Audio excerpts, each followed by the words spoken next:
Genesis 8. But God remembered Noah and all the wild animals and livestock that were with him in the ark. And he sent a wind over the earth, and the waters receded.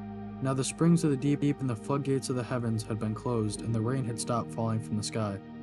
The water receded steadily from the earth. At the end of the 150 days, the water had gone down, and on the 17th day of the 7th month, the ark came to a rest on the mountains of Ararat.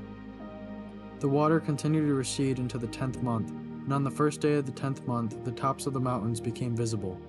After 40 days, Noah opened a window that he had made on the ark, and sent out a raven, and it kept flying back and forth until the water had dried up from the earth.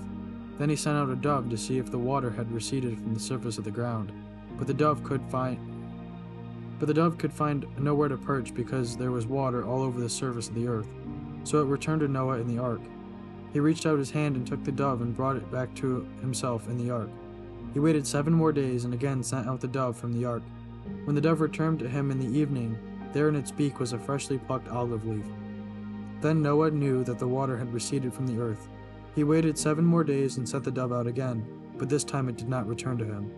By the first day of the first month, on Noah's 601st year, the water had dried up from the earth. Noah had removed the coverings from the ark and saw that the surface of the ground was dry.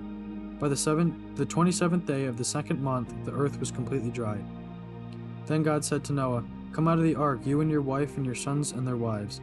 Bring out every kind of creature that is with you, the birds, the animals, and all the creatures that move along the ground, so they can multiply on the earth and be fruitful and increase in number on it." So Noah came out, together with his sons and his wives and his sons' wives.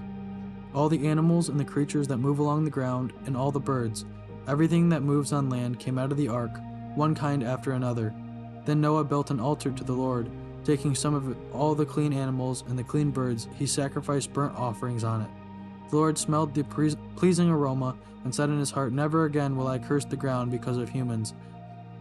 Even though every inclination of the human heart is evil from childhood, and never again will I destroy all living creatures as I have done. As long as the earth endures, seed time and harvest, cold and heat, summer and winter, night and day, will never cease."